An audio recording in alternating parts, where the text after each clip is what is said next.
প্রজ্ঞার সাথে, হিকমত এবং কৌশলের সাথে আমি অমানিত্যাবাণী এবং আমাকে যারা অনুসরণ করে আমার অরসতুল আম্বিয়া উলামায়ে কেরাম সাহাবায়ে কেরাম, এখানে কি বলা হয়েছে যে এখানে সাবিল বলা হয়েছে। আল্লাহ রাব্বুল আলামিন অন্য আয়াতে বলেন ওমান জাহাদা ফীনা লানাহদিয়ান্নাহুম সুবুলানা, যারা আমার প্রতি প্রচেষ্টা চালায় আমি তাদেরকে নানান রকম সাবিল এবং অনেকগুলি পথ দেখাবো, একটা মাত্র পথ। তার বলে কি, বলে যে নকশবন্দিয়া, কাদেরিয়া, চিশতিয়া এত তরিকা কেন? অনেকেই প্রশ্ন করে যে হানাফি, মালিকি, হাম্বলি এত মাযহাব কেন? আপনারা দেখবেন এখন বাংলাদেশে কিছু লোক খায়ালায় কামনায় তারা নানান রকমের বিভ্রান্তি ছড়াচ্ছে। যেমন একটা উদাহরণস্বরূপ বলি, তারা বলছে লা ইলাহা ইল্লাল্লাহ মুহাম্মদ রাসূলুল্লাহ, এটা কোনো কালেমাই না। কোন একজন শিল্পী তার সুন্দর লেগেছে বলে সে লা ইলাহা ইল্লাল্লাহ এর সাথে মুহাম্মদ রাসূলুল্লাহ এই অংশটি জুড়ে দিয়েছে। এবং এরা প্রকাশ্যে সেমিনার, সিম্পোজিয়াম করে, বড় মাহফিল করে, টাকা খরচ করে তারা বলে যে আল্লাহর গায়ে গায়ে মিশে মোহাম্মদ থাকবে, এটাকে সহ্য করা যায়? নাউজুবিল্লাহ। আপনারা যখন ওয়াজি বলেন যে কালেমা লা ইলাহা ইল্লাল্লাহ মুহাম্মদ রাসূলুল্লাহর মধ্যে কোন রকমের নুকতা নাই, স্পট নাই, দোষ নাই, যেমন আল্লাহর নাই, যেমন রাসূলের নাই, সেই জন্য সুন্দরভাবে এই কালেমাটা রচনা হয়েছে, কালেমা লা ইলাহা ইল্লাল্লাহ মুহাম্মাদুর রাসূলুল্লাহ। কিন্তু তারা জানে না যে ইমাম আবু হানিফা রাহমাতুল্লাহ আলাইহির মুসনাদের মধ্যে এই লা ইলাহা ইল্লাল্লাহ মুহাম্মদ রাসূলুল্লাহ একসাথে কয়েকটা রিওয়ায়াত এসেছে। আলহামদুলিল্লাহ। বলে যে আরে আপনাদের কথা বললেন, এটা আমাদের দুশমন। বর্তমান বাংলাদেশে যারাই বোমা মারাচ্ছে এবং যারাই দেখবেন যে বিনা পয়সা অনেকগুলি বই দিচ্ছে আর বলছে যে আমাদের সময় জনগণ হাত উঠাবেন ঘোড়ার লেজের মতো এবং জায়গায় দাঁড়াইবেন আর জোরে আমিন না করে একটা বকশিস দিব, বুঝতে পারছেন? এইরকম কিছু লোক বলে ঈদের নামাজে 12 তাকবীর দিবেন, যেখানে যায় আমাকে 10 জনে জিজ্ঞেস করে, আমি ভাই খায়রা কোনো কাম নাই, ঈদের নামাজে 6টা তাকবীর, এটা হাদিস দ্বারা প্রমাণিত, এটা হাজার বছর থেকে চলে আসছে, এখন তোমার কি হাউজারি সৃষ্টি হয়েছে যে তুমি যেখানে যাও আর কোনো কাজ নেই? এই না, ঈদের নামাজ 12 তাকবীর। এগুলি কারা করে?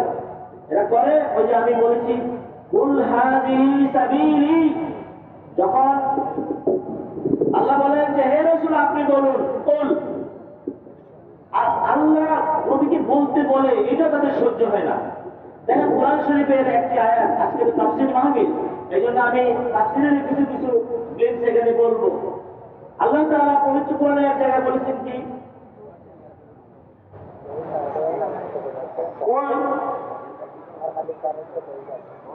قل للذين أسرفوا على أنفسهم قل يا عبادي الذين أسرفوا على أنفسهم لا تقنطوا من رحمة الله।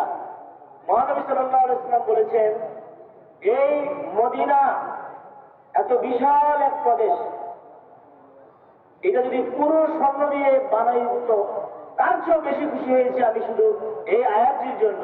আয়াতটা কি?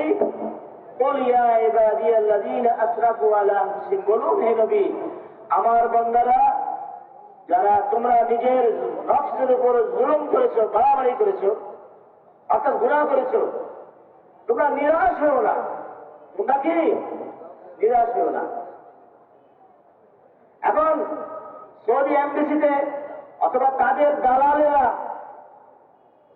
অনেকগুলি আমি ম্যাগাজিন দেখেছি, বই দেখেছি, তারা এই আয়াতটি যখন উল্লেখ করে তাদের বইতে, তখন তারা কুল এই শব্দটিকে অমিট করে দিয়ে তারা এটা লেখে।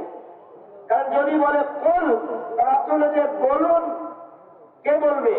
কে বলবে? রাসূলুল্লাহ সাল্লাল্লাহু আলাইহি ওয়াসাল্লাম। এরপরে কি আছে? ইবাদি, আমার বান্দারা। তাতে কারো কারো মনে হতে পারে রাসূল যদি আমার বান্দারা মানে ওনার বান্দা আমাদেরকে বলছে। এই জন্য তারা আল্লাহ তাআলা বুঝতে পারে নাই, আল্লাহ তাআলার একটু গায়রত কম, আল্লাহ তাআলার একটু মর্যাদাবোধ কম, আত্মমর্যাদাবোধ কম। এই জন্য আল্লাহর ওই সকল শয়তান বন্দারা কি করলো, হে আল্লাহ তুমি বুঝো নাই, আমি তোমার বুঝাই দিতেছি, কুলটা বাদ দাও, কুলটা বাদ দাও। পরে নাউজুবিল্লাহ।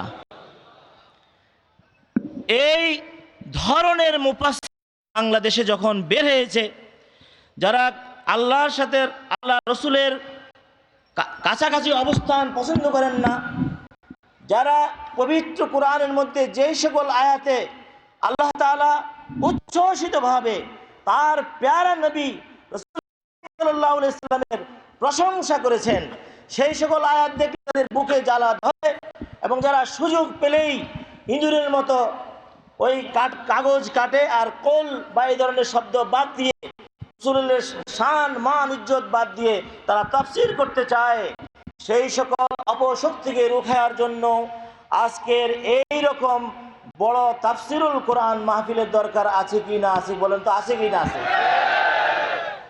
এই তাফসীরুল কোরআন মাহফিল অনেক আগে শুরু হয়েছে। আমি শুনেছি যে বর্ণির আব্দুর রহমান বর্ণি সাহেব, উনি এখানকার সভাপতি থাকতেন, মুহাদ্দিস হাবিবুর রহমান সাহেব এইখানকার এটার মুফাসসির প্রধান মুফাসসির থাকতেন, আল্লাহ তার হায়াত দারাজ করুন, বলেন আমিন। ফুলতলির মরহুম পীর সাহেব কেবলা, তিনি এই সকল কিছুর উদ্যোক্তা। এই যে জায়গায় জায়গায় আপনারা একত্রিত হয়েছেন, আজকে দুইটি অপশক্তি এই বিশাল সম্মেলনের কারণে তাদের অন্তর দহনে জ্বলছে, তাদের হৃদয় ফেটে যাচ্ছে। একটা হলো আজাজিল শয়তান, আর আরেক দল হলো যারা রাসূল করিম সাল্লাল্লাহু আলাইহি ওয়াসাল্লামের শান মান ইজ্জত মর্যাদাকে পছন্দ করে না, ঠিক কিনা? ঠিক। এই জন্য আমি বলবো যে রাসূল করিম সাল্লাল্লাহু আলাইহি ওয়াসাল্লাম কে আল্লাহ যেই প্রশংসা করেছেন, এই পৃথিবীর সকল মানুষ একসাথে হলেও সেই প্রশংসা করতে পারবে না। আমি প্রসঙ্গত বলি, আমি ঢাকা ধানমন্ডিতে একটা উন্মুক্ত আলোচনার ওখানে যাই, সেখানে সব ধরনের লোক থাকে, যার যা ইচ্ছা প্রশ্ন করতে পারে। সেখানে একজন প্রশ্ন করলেন, বালাগাল উলা বিকামালিহি কাশাফাত দুজা বিজামালিহি, এটা কি পড়া যায় আছে? এক নবীন মাওলানা উঠে বললেন, না না, এটা তো হবে না, এটা শিরিক শিরিক। তো আমি চুপ, কারণ আমি প্রধান বক্তা, আমি বক্তব্য রাখার পরে যার যেমনি ইচ্ছে এমনি প্রশ্ন করতে পারে, এবং সেখানে নানান ধরনের লোক থাকে। আমরা যেমন অনেকটা এখানে সব অধিকাংশ সুন্নি, সুন্নি সুন্নি বলে কোনো কথা নেই, সেখানের মধ্যে ওয়াহাবি থাকতে পারে, লামাজাবি থাকতে পারে, সব থাকতে পারে, ওপেন কোশ্চেন করতে পারে। আপনারা হয়তো আমাকে দেখে থাকবেন যে চ্যানেল আইতে আমি অনেক প্রোগ্রামে প্রশ্ন উত্তর দিয়েছিলাম। এনিওয়ে, তো তারা এভাবে প্রশ্ন করত। একজন যখন আমার বক্তব্য শেষে বলল, আচ্ছা বলুন তো যে বালাগাল উলা এটা কি বলা যায় হবে কিনা? আমি বললাম যে ভাই, আমি প্রথম বাংলাদেশে ডবল টাইটেল আড়াইটা টাইটেল পাস করছি আর কি, তাফসীর সহ, এবং মদিনা ইউনিভার্সিটি লেখাপড়া করছি, আল আজহার ইউনিভার্সিটি লেখাপড়া করেছি, পৃথিবীর ইউরোপ আমেরিকা আফ্রিকা সহ বহু দেশে গেছি, বহু আলেমের সাথে গেছি। আমার এই বয়সে আজকের পূর্বে আমি শুনি নাই কোনো মুসলমান কোথাও এই প্রশ্ন তুলবে বালাগাল উলা বিকামালিহি এটা জায়েজ হবে না। তবে মাওলানা তখন আগে গিরগির করতেছে, অপমান বোধ করছেন, উনি অপমানিত বোধ করছেন। উনি বললেন যে কি না, হাদিসে আছে কি লা তাতলুনি কামা আতরাতিন নাসারা ইয়াহুদা আতরাতিন নাসারা ঈসা ইবনে মারইয়াম। রাসূলুল্লাহ সাল্লাল্লাহু আলাইহি ওয়াসাল্লাম বলেছেন যে ঈসা ইবনে মারইয়াম, মরিয়মের তনয় ঈসা, তাকে যেভাবে নাসারারা অনেক বাড়াবাড়ি করে প্রশংসা করেছে, তোমরা আমাকে সেভাবে বাড়াবাড়ি করে প্রশংসা করো না। তখন আমি বললাম, হ্যাঁ কথা তো ঠিকই আছে, নাসারা বলেছিল ঈসাকে নবী না বলে তাকে বলেছিল যে আল্লাহর পুত্র, অথবা বলেছিল এটাকে ট্রিলজি বলে বা তাকে উখরুম বলে আরবিতে, ট্রিনিটি, তৃতীয়বাদ, তিনজনের একজন, মরিয়ম, হলি গোস্ট অথবা আল্লাহর পুত্র ঈসা।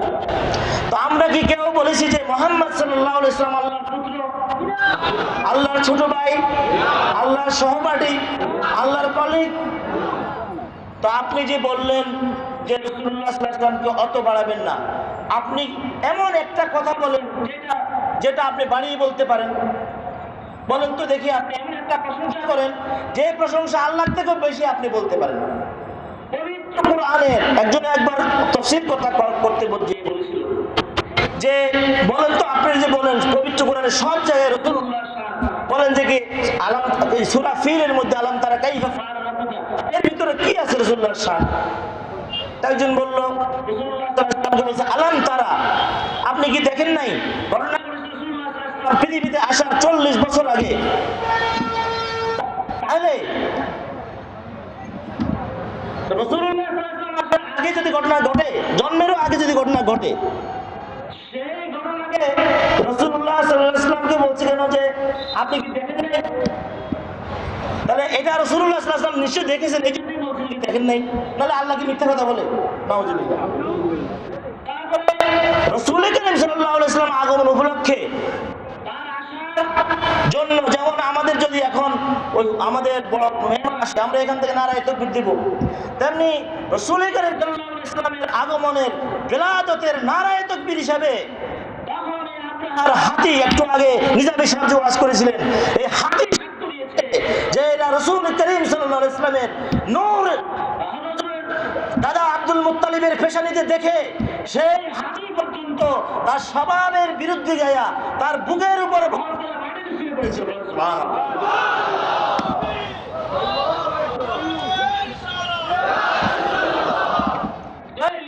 কি আছে লীলাফি কুরাইশ, রাসূলুল্লাহ সাল্লাল্লাহু আলাইহি ওয়াসাল্লামের যে কুরাইশ বংশে জন্মগ্রহণ করেছে তাদের মনোরঞ্জন করার জন্য আল্লাহ তাআলা দুইটা ফ্লাইট দিয়েছে। সিরিয়াতে তারা যাইতো, মানে দুইটা ট্রিপ বলতে পারেন, যে তারা বাণিজ্য কাফেলা। এমনি বলে আপনি বলেন যে তাব্বাত ইয়াদা কি আছে? আরে তাব্বাত ইয়াদা আবি লাহাব, অর্থাৎ আবু লাহাবের দুই হাত, অর্থাৎ আবু লাহাব ধ্বংস হয়ে যাক, তার স্ত্রী ধ্বংস হয়ে যাক।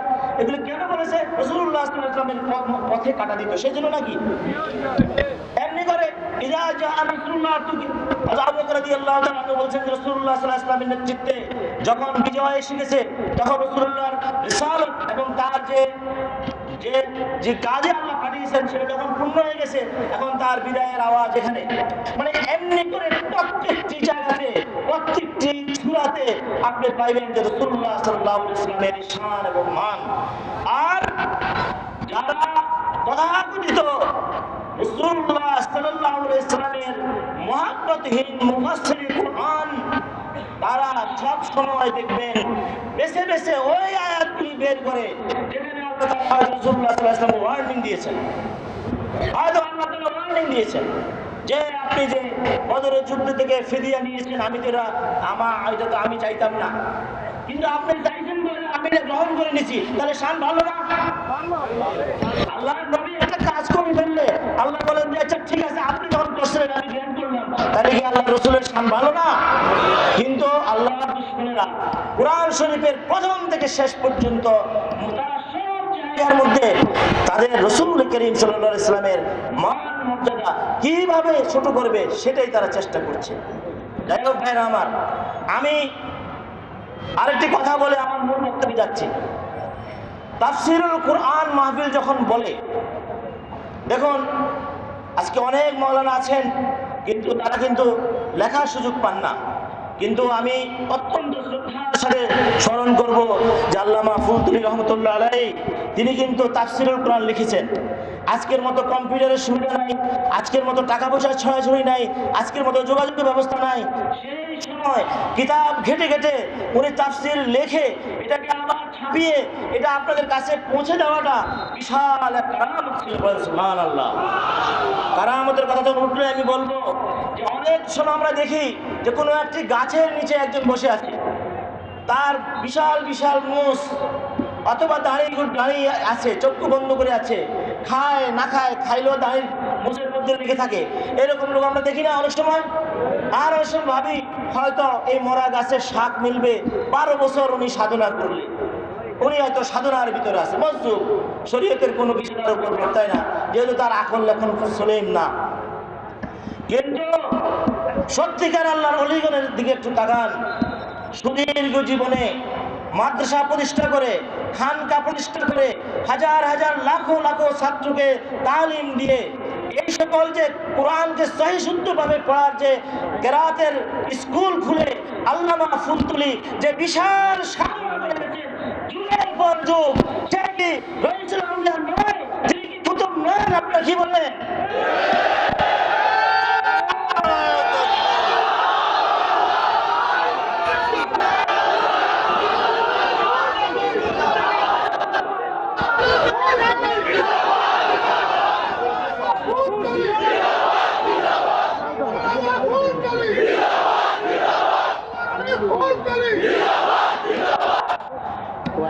এই জমিনকে আবাদ করেছেন যারা, দিন রাত্রি পরিশ্রম করে, সেটা কোনোদিন যাবে না। আল্লাহ তাআলা বলেছেন ফালিকুল হাব্বি ওয়ান নাওয়া। আল্লাহ রাব্বুল আলামিন একটি সিমের বিচি, কমলার বিচি, যদি এটা মাটির নিচে যায় মাটি এটাকে খেয়ে ফেলে না, কিন্তু লোহা গেলে মাটি খেয়ে ফেলে। কিন্তু আল্লাহ তাআলা বলেন ফালিকুল হাব্বি, যিনি দানার মধ্যে অঙ্কুরোদ্গম করেন। নাওয়া, নাওয়া হলো আরেকটা গুটলি আর কি, একটা দানা অথবা বীজ।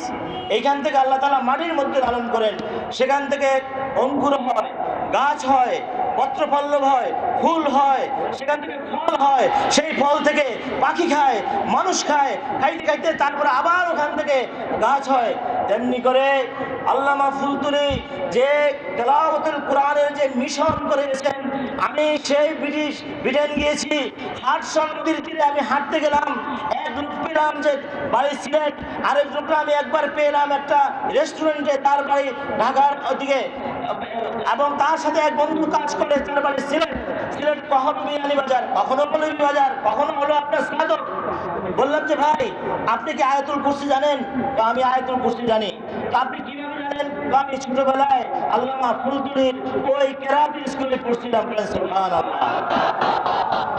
আজ যেভাবে ফলের বীজ অঙ্কুরোদ্গম হয়, তেমনি আল্লামা ফুলতুলি যদি বিয়ানী বাজারের ছোট একটি ঘরের ভিতরে যদি কোরআনের তেলাওয়াত করে থাকেন, যদি শিক্ষা দিয়ে থাকেন, সেটা আজকে ওই নবীন রেস্টুরেন্টের কর্মচারী অথবা ওখানকার বড় একজন ব্যবসায়ীর মুখে কোরআনের ফুল হয়ে ফুটতে দেশে বিদেশে সারা পৃথিবীতে। বলেন সুবহানাল্লাহ। আমি কথা বলবো যে আজকে তাসাউফের কথা যখন বলে, তাহলে আপনারা বলেন হযরত ইব্রাহিম আলাইহিস সালাম যখন মক্কা নগরীতে আজকের মতো তো মিসরা ছিল না, আজকের মতো হাররা সাকিয়া ছিল না, এত ভিড় ছিল না, বনি আদমের এত উচ্চবড় ভিড় ছিল না, সেই সময় আল বলছেন রব্বানা ওয়াবআস ফীহিম রাসূলাম মিনহুম ইয়াতলু আলাইহিম আয়াতিকা ওয়া ইউআল্লিমুহুমুল কিতাবা ওয়াল হিকমাতা ওয়া ইউযাক্কিহিম ইন্নাকা আনতাল আজিজুল হাকীম। প্রভু হে, এদের মধ্য থেকে এক সম্মানিত রাসূল আপনি প্রেরণ করুন। রাসূল আনের মধ্যে তানবীন লিতাযীম, এক সম্মানিত রাসূল আপনি প্রেরণ করুন, অর্থাৎ আমাদের রাসূল করিম সাল্লাল্লাহু আলাইহি ওয়াসাল্লাম কথা বলছে। আর ওই সকল পচা মুফাসসিররা হলে বলতো যে নাকারা অনির্দিষ্ট কোনো একজন রাসূলকে পাঠিয়ে দিন আর কি, দয়া করে একজন মেসেঞ্জার, একজন এমএলএসএস পাঠিয়ে দিয়েন, এইরকম ভাব করতো।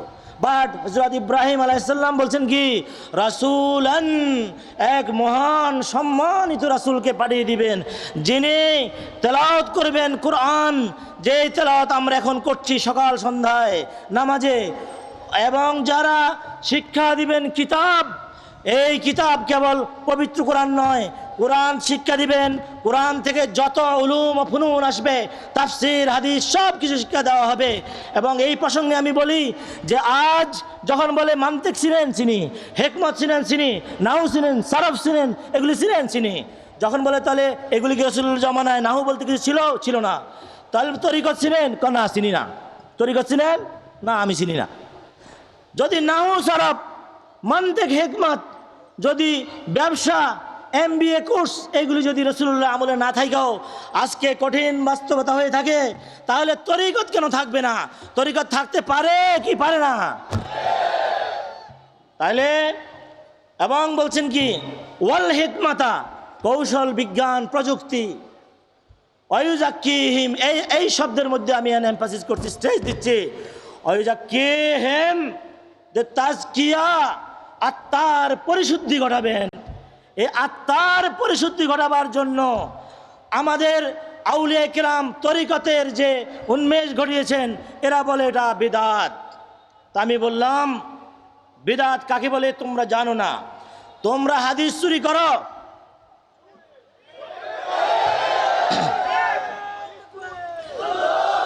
শুনো হে হাদিসের চোরেরা, বুখারী শরীফের মধ্যে যখন বলে মান আহদাসা ফি আমরিনা মা লাইসা মিনহু ফাহুয়া রাদ, যে আমার ইসলামের মধ্যে এমন কিছু প্রবর্তন করবে যা এই দিন থেকে উৎসারিত নয়, তা প্রত্যাখ্যাত, তা গ্রহণ করা হবে না। কিন্তু তারা, আমি অনেক আলেমকে জিজ্ঞেস করেছি, বলেন তো কোন কোন হাদিসের মধ্যে এগুলি বলা আছে, বিদআত বলা আছে? তো আপনি জানেন না? বলছে যে মান আহদাসা ফি আমরিনা ফাহুয়া রাদ, যে আমাদের এই ইসলামের মধ্যে কোনো নতুন কিছু প্রবর্তন করবে তা প্রত্যাখ্যাত। তা আমি বললাম, ভাই আপনি কি ভুলে গেছেন যে মাঝখানে একটি শব্দ আছে বা দুটি শব্দ আছে, মা লাইসা মিনহু, যা ইসলাম থেকে উৎসারিত নয়, উৎকলিত নয়, ইসলামের মধ্য হইতে বাহির হয় নাই। যদি আপনি এটা না বলেন, তাহলে ওসমান রাদিয়াল্লাহু তাআলা আনহু যে জুমার একটি আজান, এডিশনাল আজান তিনি ইন্ট্রোডিউস করিয়েছেন, বা যেটা করে এসাদ উনি এটার ভিতরে মানে ঢুকিয়েছেন, তো সেটা কীভাবে হলো? মিম্বার যে বড় হলো, কোরআন শরীফে যে এইভাবে জবরজের দেওয়া হলো, এইভাবে আপনি অনেক কিছু পাবেন যেগুলি ধর্মেরই, যেগুলি নামাজেরই। আর এমনি যদি বলি যে ভাই আপনি আগে উঠে চলতেন, এখন বিমানে কেন যান? আপনি বলেন যে কি আপনি হজে কিভাবে যাইবেন? বলে আমি সৌদিয়া এয়ারলাইন্স, লাইন মানে তরিকা। আপনি উঠ থুয়া, হ্যাঁ আপনি উঠ থুয়া সৌদিয়া তরিকায় যাইতেছেন। উঠ থুয়া Bangladesh airlines, Kazakh airlines, line মানে কি? আপনি ওইখানে যাওয়ার জন্য, আপনার সুবিধার জন্য আপনি জাহাজের সাথে লাইন দিতেছেন, কিন্তু আল্লাহর আউলিয়াদের সাথে লাইন দিতে অসুবিধা কি? আল্লাহ পবিত্র কোরআনে বলে নাই অকুনু মাস সাদিকিন? তাকবীর, নারে রিসালাত, ডক্টর আব্দুল্লাহ আল মারুফ সাহেব, ডক্টর আব্দুল্লাহ আল মারুফ সাহেব। ইসলাম কেবল ওই 100 বছরের জন্য আসে নাই। সেজন্য মহানবী সাল্লাল্লাহু আলাইহি ওয়াসাল্লাম বলেছেন, মা রাআহুল মুসলিমুনা হাসানান ফাহু ইনদাল্লাহি হাসান। মুসলমানরা যেটা ভালো মনে করবে সেটা আল্লাহর কাছেও ভালো। সুবহানাল্লাহ। এই হাদিসটি সহিহ, এই হাদিস বহু সহিহ সংকলনের ভিতর লেখা আছে। বর্ণনা করেছেন আব্দুল্লাহ ইবনে আব্বাস, বর্ণনা করেছেন আব্দুল্লাহ ইবনে ওমর রাদিয়াল্লাহু তাআলা আনহুমা। এই হাদিসকে অমান্য করার ক্ষমতা কোনো লামাযাবি আহলে হাদিস, কোন রকম শয়তানের নাই। আল্লাহর নবীর উম্মতরা বাংলার জমিনে ইয়া নবী কুল কিয়াম করাকে পছন্দ করে। আল্লাহ তাআলা লক্ষ মানব যখন, লক্ষ মুসলমান যখন ইয়া নবী করে দাঁড়িয়ে যায়, এটাকে পছন্দ করে না করে না?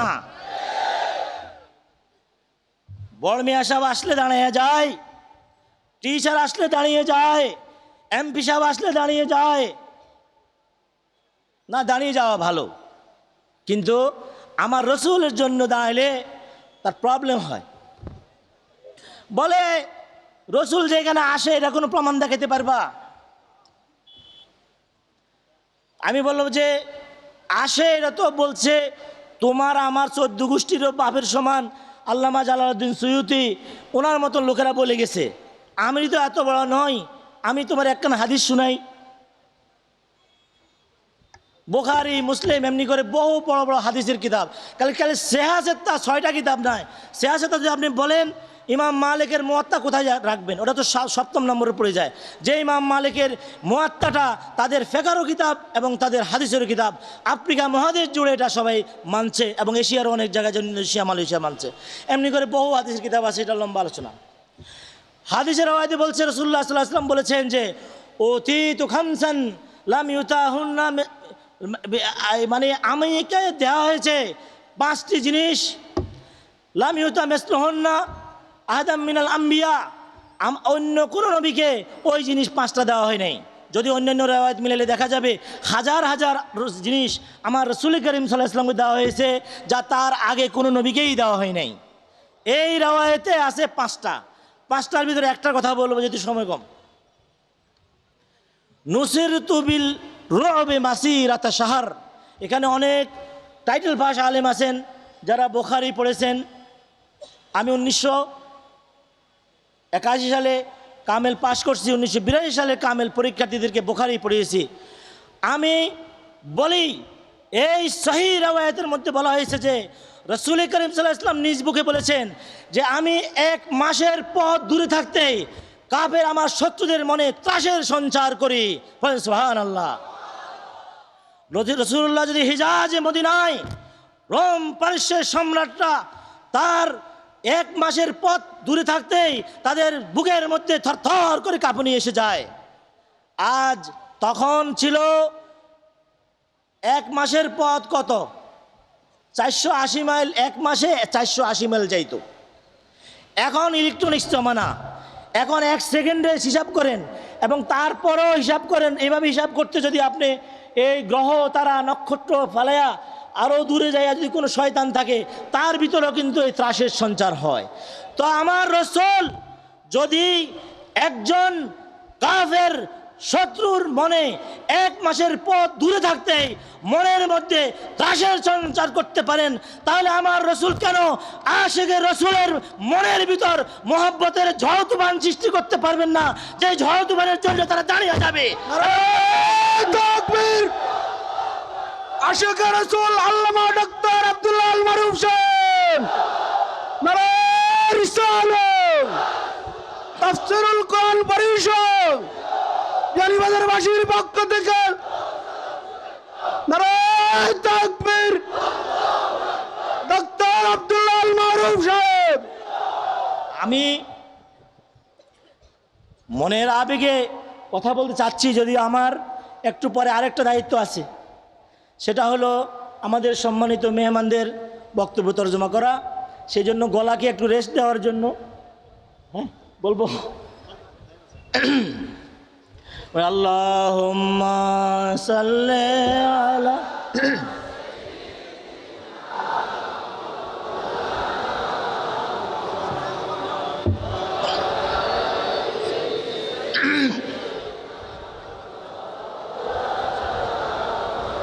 ভাইরা আমার, আপনারা দেখেছেন যে জমিনের মধ্যে বিভিন্ন গাছ থাকে, এই গাছের মধ্যে বিভিন্ন রকমের ফুল হয়। এই ফুলের মধ্যে সবচেয়ে ভালো 2-1টা ফুলের নাম বলেন তো। যেমন কি গোলাপ, যেমন কি চামেলি, যেমন কি জবা, যেমন কি গাঁদা ফুল। আমাদের দেশে যখন কোনো একজন বুজুর্গ লোক আসেন, একজন রাজনৈতিক নেতাই আসেন, সমাজের নেতা আসেন, আমরা তাকে ফুলের মালা দেই কিনা? আমরা কি সেই ফুলের মালার মধ্যে গোলাপ, গাঁদা ফুল, চামেলি বা এই ধরনের যে সকল ফুল পাওয়া যায় সেই ফুল দিয়ে মালা গাঁথি কিনা? আমরা কি বেগুন গাছের ফুল, মূলা গাছের ফুল দিয়ে মালা গাঁথি? তো কেন আমরা এই ফুল দিয়ে মালা গাঁথি? যে আমি আমার সীমিত আয়োজনে, সীমিত টাকায়, সীমিত সময়ে আমি তাকে আমার ভালোবাসা জানাইতে হলে, আমি তাকে আমার মনের আত্মীয় আকুলতা জানাইতে হলে আমি ফুল দিয়েই পারি, আর কিছু তো আমি পারি না। আমি ফুল না দিয়ে যদি তাকে কতগুলি রসগোল্লা একটা মালা বানিয়ে দেয়, উনি খুশি হবে? রসগোল্লা ঝোল পড়েই তো জামা কাপড় নষ্ট হয়ে যাবে। তো আউলিয়া একরাম দেখলেন যে উম্মতে মুহাম্মাদি সাল্লাল্লাহু আলাইহি সাল্লাম তারা দুর্বল, তারা এত সুন্দর সুন্দর দোয়া, এত সুন্দর সুন্দর সব হাদিসের আমল তারা করতে পারবেন না। তখন আউলিয়া ইকরাম করতেন কি, তাদের জন্য কোরআন ও হাদিস থেকে বেছে বেছে কিছু কিছু জিকির আজকারের তালিম দিতেন। যেমন বললেন যে তুমি সুবহানাল্লাহ সুবহানাল্লাহ 33 বার পড়বে, আলহামদুলিল্লাহ 33 বার পড়বে, আল্লাহু আকবার 34 বার পড়বে। এটা পড়লে এই হবে। এইভাবে যেমন ফুলের মধ্যে সুন্দর সুন্দর ফুল দিয়ে একটি মালা গাঁথা হয়েছে, তেমনি আমাদের ওলামায়ে কেরাম, মুর্শিদের এজাম, তারা আমাদের মতো গুনাহগার দুর্বল উম্মতের জন্য আখিরাতের সম্বল হিসাবে সুন্দর সুন্দর তরিকা, শর্টকাটের ভিতর সুন্দর সুন্দর জিনিসগুলি দিয়া আমাদেরকে সবক দিয়েছেন। এই সবকটা হলো তরিকা। ফরেন সুবহানাল্লাহ। বলে যে জোরে জোরে জিকির করা জায়েজ হবে না। জোরে জোরে জিকির করলে কি হবে? কারণ জোরে জোরে জিকির করলে যারা এই জিকির শুনলে তাদের মন খারাপ হয়। হ্যাঁ, আমি একবার ছিলাম, বাংলাদেশ আর্মিতে ছিলাম, তো সেখানের মধ্যে সপ্তাহে তাদের বৃহস্পতিবার দিনে মসজিদের মধ্যে বসে আধা ঘন্টা লা ইলাহা ইল্লাল্লাহ, লা ইলাহা ইল্লাল্লাহ, ইল্লাল্লাহ ইল্লাল্লাহ জিকির করত। কিছু লোকও আছে যারা ইন্টারনেট ব্রাউজ করে, ইন্টারনেটের মধ্যে মেয়ে লোকের ছবি দেখে, ইন্টারনেটের মধ্যে খবর টবর সংগ্রহ করে, তাদের ডিস্টার্ব হয়। তো আলোচনা করলো যে আমাদের ডিস্টার্ব হয়, জোরে জোরে জিকির করার দরকার নাই। তো কিছু কিছু লোক বললো হ ঠিকই তো আছে, এই জোরে জোরে কেন করবে, আমাদের ডিস্টার্ব হয়, কারণ তাদের তাবুগুলি কাছাকাছি। তো আমাকে বললো, আচ্ছা ডক্টর মারুফ সাহেব আপনি বলেন দেখি এইটার কি কেমন হবে করলে। আমি কই রাত্রে 1টার সময় 1:30টার সময় বড় সাউন্ড দিয়া, এমন সাউন্ড দিয়েছে যে কয়েকটা তাবু থেকে শোনা যায়, মানুষ ঘুমাইতে পারে না। বলে রুব্বানে নাচে কমর দোলাইয়া, রুব্বানে নাচে কমর দোলাইয়া, রাত্রে 1:30টার সময় বড় মাইক লাগাইয়া তারা গাইতে পারে, আর আল্লাহু আকবার আল্লাহু আল্লাহু বললেনি তাদের ডিস্টার্ব হয়। সবাই স্তম্ভিত হয়ে গেল, কারণ আমার কথাটা তো অত মসৃণ ছিল না। এবং তখনই বলল না, এই জিকির চলবে। সুবহানাল্লাহ। কয় যে আফদালুজ যিকরি কাউলু লা ইলাহা ইল্লাল্লাহ, হাদিসের মধ্যে আছে যে কি সবচেয়ে উত্তম জিকির হলো লা ইলাহা ইল্লাল্লাহ কৌল। কৌল মানে বলা। বলা কাকে বলে? বলা কি আপনি মুখ এভাবে মুখ বন্ধ করলে বলা হয়? হ্যাঁ, যে মনে মনে বলিলাম আমি আজকে রসগোল্লা খাবো, সেটা হলো এক বলা। এখানে বলছে বলা, তো বলতে হলে তো মুখটা খুলতে হবে, খুলতে হবে না? তাহলে কাউলু লা ইলাহা ইল্লাল্লাহ যখন বলছে, তখন এই লা ইলাহা ইল্লাল্লাহকে জোরে জোরে বলার ইজাজত হয়ে গেছে। বলেন সুবহানাল্লাহ। হাদিসের মধ্যে আছে মান ক্বালা লা ইলাহা ইল্লাল্লাহ দাখালাল জান্নাহ, যে ব্যক্তি লা ইলাহা ইল্লাল্লাহ বলবে জান্নাতে যাবে। তাহলে বলা অর্থ কি? বলা তার উচ্চারণ করতে হবে না? সব কিছুই তারা জানে, কিন্তু তরিকতের প্রশ্ন আসলে, যখন জিকিরের প্রশ্ন আসবে তখন এইগুলি করে। কারণ এক একটা লোকের পিছনে হাজার হাজার শয়তান থাকে, শয়তানের নাতি পুতি, পোষ্য পুত্রী এগুলি থাকে। যখনই লা ইলাহা ইল্লাল্লাহ বলে, তখন বুনিয়াতুত তালিবিন কিতাবের মধ্যে আছে এবং বহু হাদিসে আছে যে কলবের মধ্যে শয়তান বসে থাকে, আল্লাহর জিকির করার সাথে সাথে এই কলব থেকে শয়তান দূরে চলে যায়। তো শয়তানের যদি এরা জিকির করে, শয়তান কলবে থাকতে পারবে না। এবং কলব হলো এমন জিনিস যে সম্পর্কে বলা হয়েছে যে ইল্লা মান আতাল্লাহ বিকালবিন সালিম, কিয়ামতের বিভীষিকাময় দিনে একমাত্র নাজাত পাবে যারা আল্লাহর কাছে আসবে এই কলবে সালিম নিয়ে, এই কলব নিয়ে। এই জন্য আহলে কলব, আল্লামা ফুলতলি, এরকম আউলিয়া ইকরাম কলবের উপরের মধ্যে এই যে লা ইলাহা ইল্লাল্লাহর জিকিরের দরব মাইরা শয়তানকে দূর করে দেয়। কিন্তু আজকে সময় এসেছে জিন শয়তানের সাথে সাথে যেই সকল মানবরূপী শয়তান এই জিকিরের বিরুদ্ধে, তরিকতের বিরুদ্ধে, আহলে কলবের বিরুদ্ধে ওয়াসওয়াসা করে, তাদের বিরুদ্ধে ঘরে ঘরে রুখে দাঁড়াতে হবে। পাঁচশোয়া আপনারা রাজি আছেন কি না?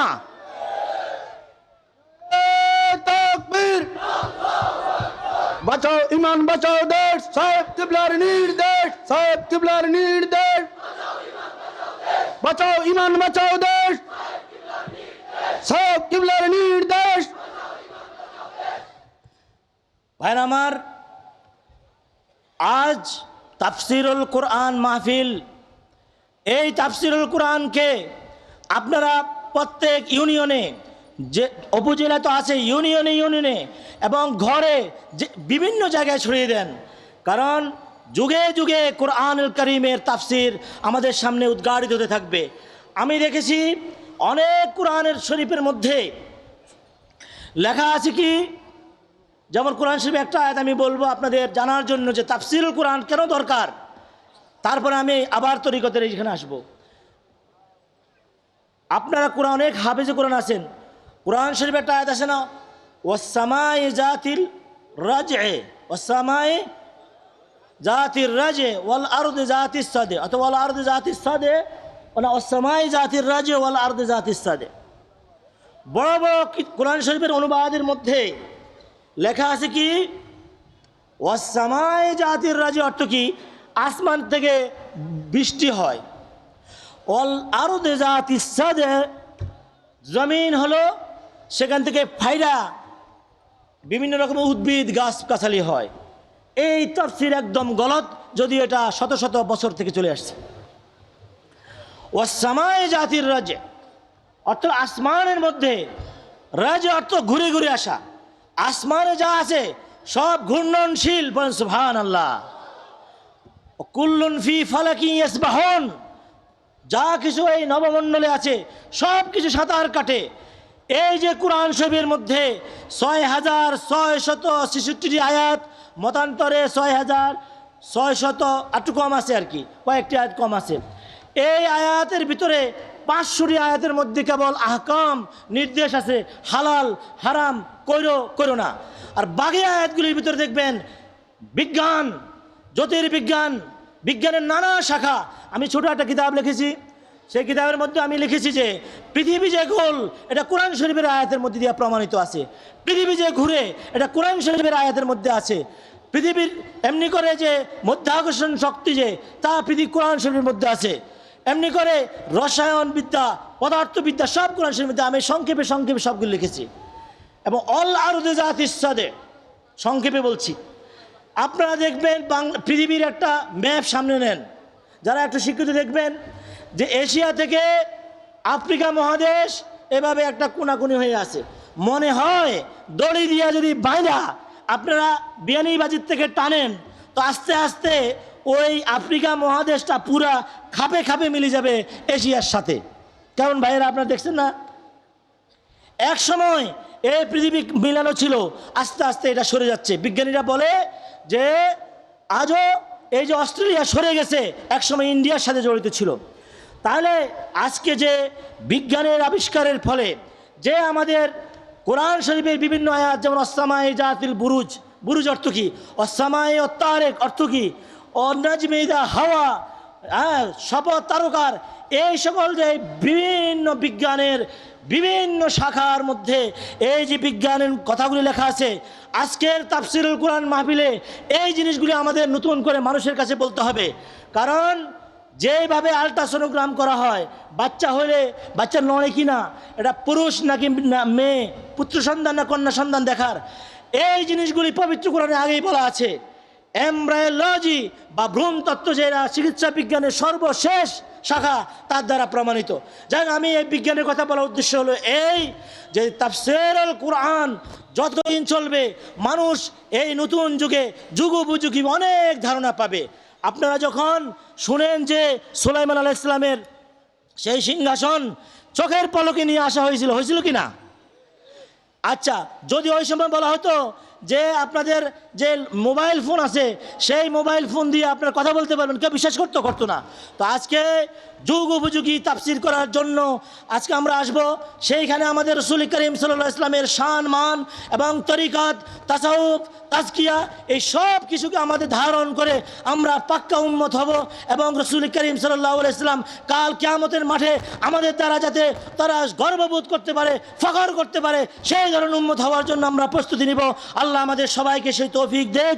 এই কথা বলে আমি আজকে আপনাদের থেকে বিদায় নিচ্ছি। ওয়া আখির দাওয়ানা আলহামদুলিল্লাহি রাব্বিল আলামিন।